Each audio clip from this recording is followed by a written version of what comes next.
Et messieurs. Ouais, nous allons aller là avec une entrevue que nous avons réalisée et à Soya avec chef mission observation électorale Union européenne.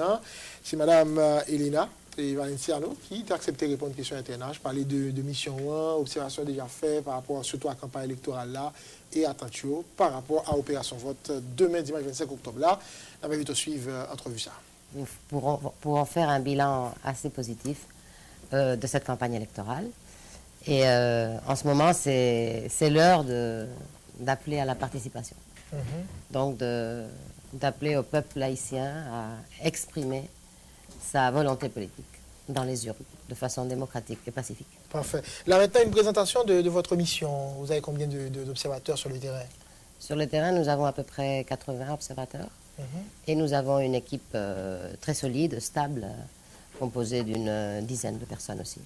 Des spécialistes en observation électorale, des spécialistes en médias, spécialistes politiques, spécialistes électoraux. Donc une équipe très solide du point de vue technique. Et puis tout ce déploiement d'observateurs sur le terrain. Vous avez une présence sur toute l'étendue du territoire national? Sur tout le territoire national de façon choisie, disons. Choisi? Qu'est-ce que vous entendez par choisi? Il faut choisir les bureaux électoraux où on peut avoir une perspective de ce qui va se passer, de ce qui se passe pendant la journée électorale. On ne peut pas couvrir, bien sûr, tous les bureaux de vote, mais oui, on peut stratégiquement, disons, observer les endroits les plus représentatifs. Et vous avez eu des critères pour choisir ces endroits? Oui, il y a tout un critère qui est plutôt technique. Du point de vue du nombre de personnes qui vont voter, du point de vue de la localisation géographique des différentes régions du pays, donc des différentes sensibilités aussi et réalités dans le pays. Alors, précisez pour le public, Mme Valenciano, la mission réelle de votre mission en, fait, en Haïti. Nous sommes là pour observer, donc comme notre titre dit très clairement, nous observons et nous tirons des conclusions après ce que nous avons vu.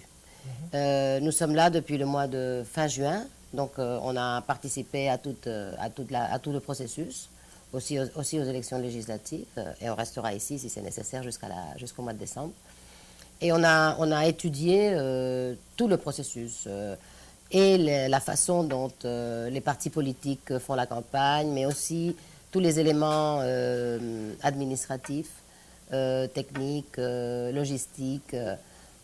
Et nous travaillons pour essayer d'apporter notre vision, pour aider à ce que le déroulement des élections soit un bon déroulement. Et là, vous avez des termes de référence, non? Des termes de référence, c'est-à-dire nous avons l'Union européenne, ces missions de l'Union européenne ont une expérience de 20 ans déjà. Nous participons seulement aux élections auxquelles nous sommes invités. Hein. Nous ne venons pas de notre gré, mais nous recevons l'invitation des gouvernements.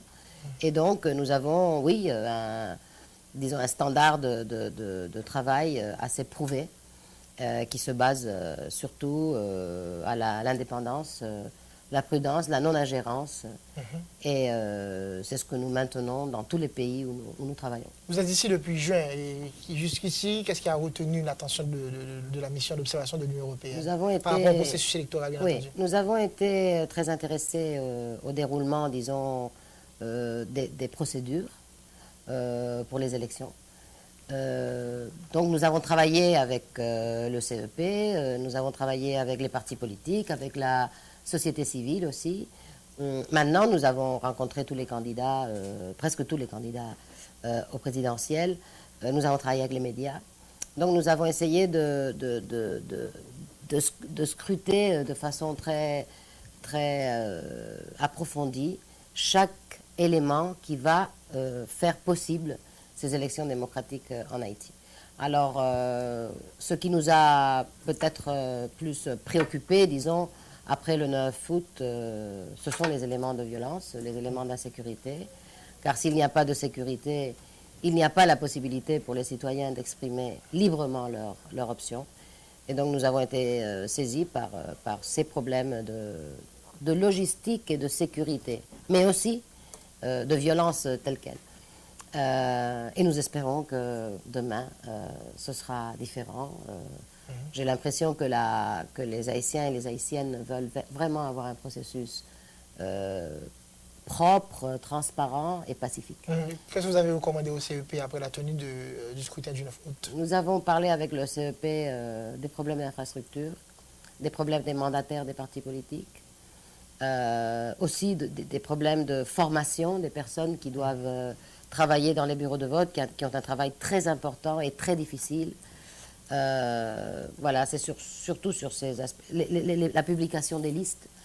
Et on a vu une volonté de la part du CEP d'améliorer les éléments que le CEP peut améliorer, parce qu'il y en a d'autres qui ne dépendent pas du CEP. Comme quoi, par exemple? Par exemple, la violence.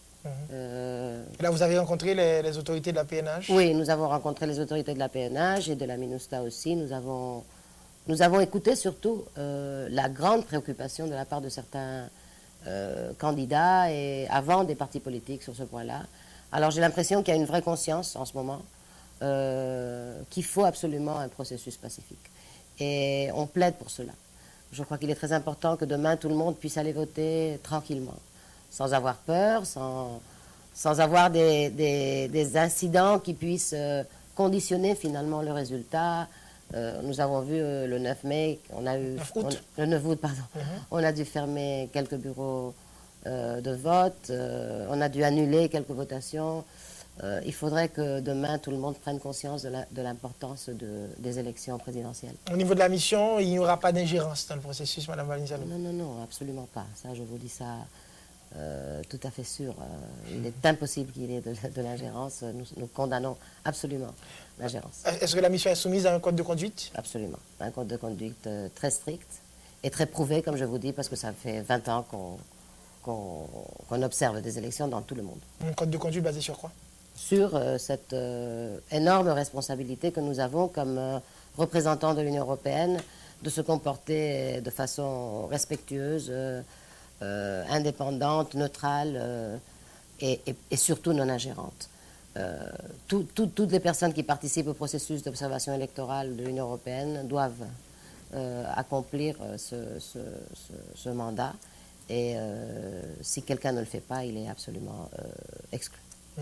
Et là maintenant, vos attentes par rapport à la journée du 25 octobre 2015? Écoutez, ce qu'on attend de la démocratie, c'est qu'elle parle d'une voix ferme, d'une voix qu'on puisse entendre dans tout le monde. Que la démocratie parle veut dire que les Haïtiens et les Haïtiennes puissent aller voter demain sans contrainte, avec la liberté d'exprimer leur volonté.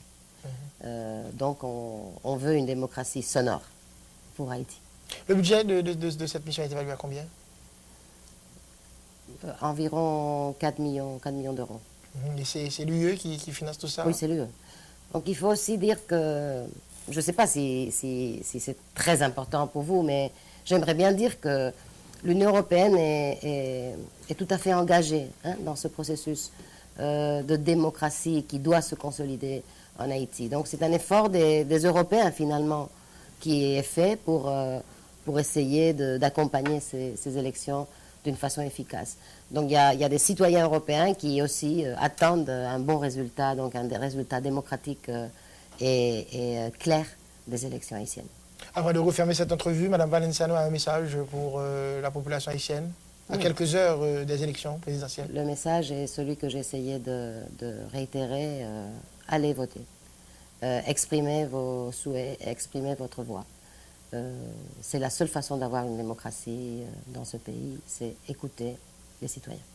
Merci infiniment. Merci à vous. Voilà, merci à Mme Valenciano qui est passée dans le studio Rodrigue Millien et vous fait le point sous mission observation électorale Union européenne qui est déployée, j'en ai souligné dans l'entrevue, ça, sur tout pays. On a continué à recevoir invité nous et là, nous gagnons avec nous sous plateau Hervé Daniel, ministre de la Communication, M. Mario Dupuis,